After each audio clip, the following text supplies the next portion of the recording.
S ಕಾಟೇರನ ಕೈಗೆ ಕೋಳ ಬಿದ್ದಿದೆ. ಕೊಲೆಯ ಪ್ರಕರಣದಲ್ಲಿ ರೇಣುಕಾಸ್ವಾಮಿ ಎಂಬಂತ ಅಮಾಯಕ ವ್ಯಕ್ತಿ ಪ್ರಾಣ ಬಿಟ್ಟಿದ್ದಾನೆ. ಆ ಕೊಲೆಯ ಆರೋಪದಲ್ಲಿ ದರ್ಶನ್ ಎರಡನೇ ಆರೋಪಿ ಆಗಿದ್ದಾರೆ. ಮೊದಲನೇ ಆರೋಪಿ ಪವಿತ್ರ ಗೌಡ ಹಾಗೂ ದರ್ಶನ್ ಈ ಇಬ್ಬರು ಕೂಡ ಗೆಳತಿಯರು, ಗೊತ್ತಿಲ್ಲ, ಇವರಿಬ್ಬರು ಫ್ರೆಂಡ್ಸ್ ಅಂತೆ. ಜೊತೆಗೆ ಪವಿತ್ರ ಗೌಡ ಅವರಿಗೆ ಅಸಭ್ಯವಾಗಿ ಮೆಸೇಜ್ ಮಾಡ್ದ, ಇರಿಟೇಟಿಂಗ್ ಮೆಸೇಜ್ ಕಳಿಸ್ದ ಅನ್ನೋದಕ್ಕೆ ಈ ರೀತಿಯ ಕೊಲೆ ನಡೆದಿದೆ ಅನ್ನೋದು ಆರೋಪ. ನೋಡಿ, ಕೋರ್ಟ್ನಲ್ಲಿ ಏನೇನು ವಾದ ಪ್ರತಿವಾದ ಆಗಿದೆ ಅನ್ನೋದನ್ನು ನಿಮ್ಮ ಗಮನದಲ್ಲಿ ಇಡ್ತಾ ಇದ್ದೀವಿ.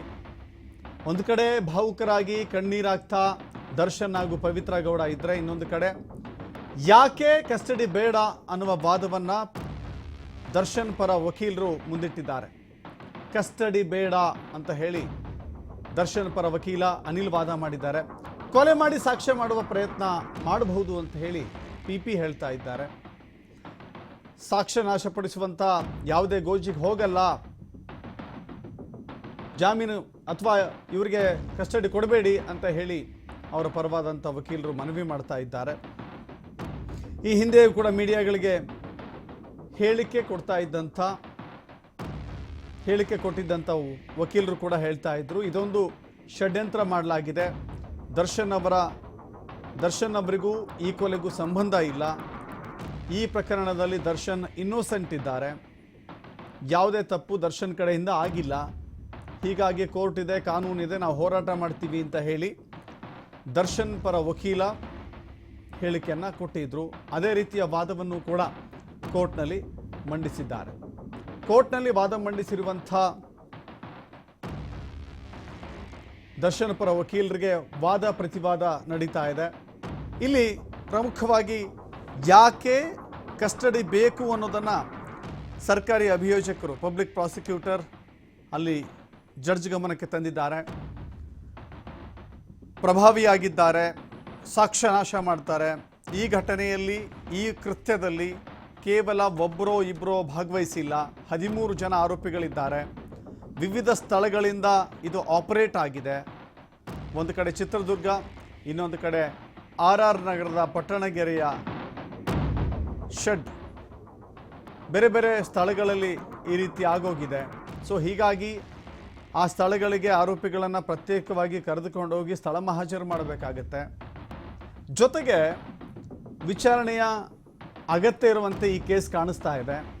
13 ಜನ ಇರೋದ್ರಿಂದ ಈ 13 ಜನರ ವಿಚಾರಣೆಗೆ ಸಮಯ ಬೇಕಾಗುತ್ತೆ. ಸೊ ಹೀಗಾಗಿ ಕಸ್ಟಡಿ ಕೊಡಿ ಅಂತ ಹೇಳಿ ಪಬ್ಲಿಕ್ ಪ್ರಾಸಿಕ್ಯೂಟರ್ ಮನವಿಯನ್ನು ಮಾಡಿಕೊಂಡಿದ್ದಾರೆ. ಇವರಿಬ್ಬರ ವಾದ ಪ್ರತಿವಾದವನ್ನು ಆಲಿಸಿ ಯಾವ ಆದೇಶ ಹೊರಬೀಳುತ್ತೆ ಅನ್ನೋದು ಕುತೂಹಲ ಕೆರಳಿಸ್ತಾ ಇದೆ. ದರ್ಶನ್ ಈ ಕೇಸ್ನಲ್ಲಿ ದರ್ಶನ್ ಸ್ವತಃ ಒಪ್ಪಿಕೊಂಡಿರುವಂತೆ ಅಥವಾ ದರ್ಶನ್ ಪೊಲೀಸರ ಮುಂದೆ ನೀಡಿರುವಂಥ ಹೇಳಿಕೆಯನ್ನು ಗಮನಿಸಿದರೆ, ನಾನು ಹೋಗಿದ್ದು ನಿಜ ಅಂತ ಒಪ್ಕೊಂಡಿದ್ದಾರೆ.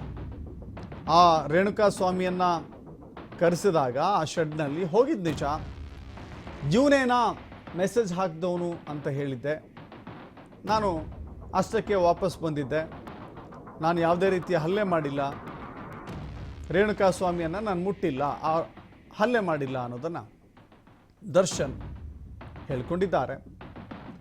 ಇನ್ನೊಂದು ಕಡೆ ಪವಿತ್ರ ಗೌಡ ಕೂಡ ಇವತ್ತು ಹಾಜರಾಗಿದ್ದರು. ಅವರಿಂದಲೂ ಕೂಡ ಕೆಲವಷ್ಟು ವಿಚಾರಗಳನ್ನು ಬಾಯ್ಬಿಡಿಸುವಂಥ ಪ್ರಯತ್ನ ಆಗಿದೆ. ಇನ್ನುಳಿದಂತೆ ಆರೋಪಿಗಳೇನಿದ್ದಾರೆ, ಕೆಲವರು ದರ್ಶನ್ ಹೆಸರು ಉಲ್ಲೇಖ ಮಾಡಿದ್ದಾರೆ, ಹಾಗಾಗಿಯೇ ದರ್ಶನ್ನ ಅರೆಸ್ಟ್ ಮಾಡಲಾಗಿದೆ. ಹೇಳಿಕೆಯಲ್ಲಿ ದರ್ಶನ್ ಈ ರಾಜ್ಯದ ಬಹುಬೇಡಿಕೆಯ ಜನಪ್ರಿಯ ನಟ, ಒಬ್ಬ ಸೆಲೆಬ್ರಿಟಿಯ ವಿರುದ್ಧ ಏಕಾಏಕಿಯಾಗಿ ವಶಕ್ಕೆ ತೆಗೆದುಕೊಳ್ಳೋದು, ಅರೆಸ್ಟ್ ಮಾಡೋದು ಇದೆಲ್ಲ ಸುಲಭ ಅಲ್ಲ. ಎಲ್ಲ ಸಾಕ್ಷ್ಯಾಧಾರಗಳನ್ನು ಕಲೆ ಹಾಕಿ, ಮಾಹಿತಿಗಳನ್ನು ಸಂಗ್ರಹಿಸಿ, ಬೇಕಾದಂಥ ಸೂಕ್ತ ಎವಿಡೆನ್ಸ್ಗಳನ್ನು ಗಮನಹರಿಸಿ ಆನಂತರವಷ್ಟೇ ಅವರನ್ನು ವಶಕ್ಕೆ ಪಡೆಯಲಾಗಿದೆ. ಮೈಸೂರಿನ ಲಲಿತ ಮಹಲ್ನಲ್ಲಿ ಶೂಟಿಂಗ್ ಒಂದರ ಕಾರಣಕ್ಕಾಗಿ ತೆರಳಿದ್ರು. ಆ ಸಂದರ್ಭದಲ್ಲಿ ದರ್ಶನ್ನ ಅರೆಸ್ಟ್ ಮಾಡಿಕೊಂಡು ತರಲಾಗಿದೆ. ಮೆಡಿಕಲ್ ಚೆಕಪ್ ಆಯಿತು 13 ಆರೋಪಿಗಳದ್ದು. ಮೆಡಿಕಲ್ ಚೆಕಪ್ ನಂತರ ಕೋರ್ಟಿಗೆ ಹಾಜರುಪಡಿಸಲಾಗಿದೆ. ಈಗಲೂ ಕೂಡ ಪರ ವಿರೋಧ ಅಥವಾ ವಾದ ಪ್ರತಿವಾದ ಇಲ್ಲಿ ನಡೀತಾ ಇದೆ. ಯಾವ ತೀರ್ಮಾನವನ್ನು ತೆಗೆದುಕೊಳ್ತಾರೆ ಅನ್ನೋದು ಕೂಡ ಬಹಳ, ಯಾವ ಆದೇಶ ಹೊರಬೀಳುತ್ತೆ ಅನ್ನೋದು ಕೂಡ ಕುತೂಹಲ. ಯಾಕೆಂದರೆ ದರ್ಶನ್ ಪರಪ್ಪನ ಅಗ್ರಹಾರಕ್ಕೆ ಶಿಫ್ಟ್ ಆಗ್ತಾರಾ ಅಥವಾ ಪೊಲೀಸರ ಅನ್ನಪೂರ್ಣೇಶ್ವರಿ ನಗರ ಪೊಲೀಸ್ ಠಾಣೆಯ ಪೊಲೀಸರ ವಶದಲ್ಲಿರ್ತಾರಾ ಅನ್ನೋದು ಇದೀಗ ಇನ್ನಷ್ಟೇ ಗೊತ್ತಾಗಬೇಕಾಗಿದೆ. ಬಟ್ ವಾದ ಪ್ರತಿವಾದ ಅಂತೂ ಸಾಗ್ತಾ ಇದೆ. ದರ್ಶನ್ಗೆ ಕೆಲವಷ್ಟು ಪ್ರಶ್ನೆಗಳನ್ನು ಅಲ್ಲಿನ ಜಡ್ಜ್ ಕೇಳಿದ್ದಾರೆ. ಪೊಲೀಸರು ಏನಾದರೂ ತೊಂದರೆ ಕೊಟ್ರಾ? ನಾವು ಗಮನಿಸಿದ್ದೀವಿ, ಪ್ರಜ್ವಲ್ ರೇವಣ್ಣ ವಿಷಯದಲ್ಲೂ ಕೂಡ ಇದೇ ರೀತಿಯ ಪ್ರಶ್ನೆಯನ್ನು ಕೇಳಿದರು. ನಿಮಗೆ ಯಾವಾಗ ಅರೆಸ್ಟ್ ಮಾಡಿದ್ರು, ಪೊಲೀಸರು ಏನಾದರೂ ತೊಂದರೆ ಕೊಟ್ರಾ ಅಂತ ಹೇಳಿ ಪ್ರಜ್ವಲ್ ರೇವಣ್ಣ ಅವ್ರಿಗೂ ಕೂಡ ಒಂದು ಸಾಮಾನ್ಯ ಪ್ರಶ್ನೆ. ಈಗಲೂ ಕೂಡ ಅಂಥದ್ದೇ ಪ್ರಶ್ನೆ ದರ್ಶನ್ಗೂ ಎದುರಾಗಿದೆ. ದರ್ಶನ್ ಸೇರಿದಂತೆ ಇನ್ನುಳಿದಂಥ ಆರೋಪಿಗಳಿಗೂ ಕೂಡ ಈ ಪ್ರಶ್ನೆಗಳನ್ನು ಕೇಳಿದ್ದಾರೆ. ಏನಾದರೂ ತೊಂದರೆ ಆಯಿತಾ ಅಂತ ಹೇಳಿ, ಇಲ್ಲ ಪೊಲೀಸರಿಂದ ಯಾವುದೇ ತೊಂದರೆ ಆಗಿಲ್ಲ ಅಂತ ಮಾಹಿತಿಯನ್ನು ಕೊಟ್ಟಿದ್ದಾರೆ ದರ್ಶನ್.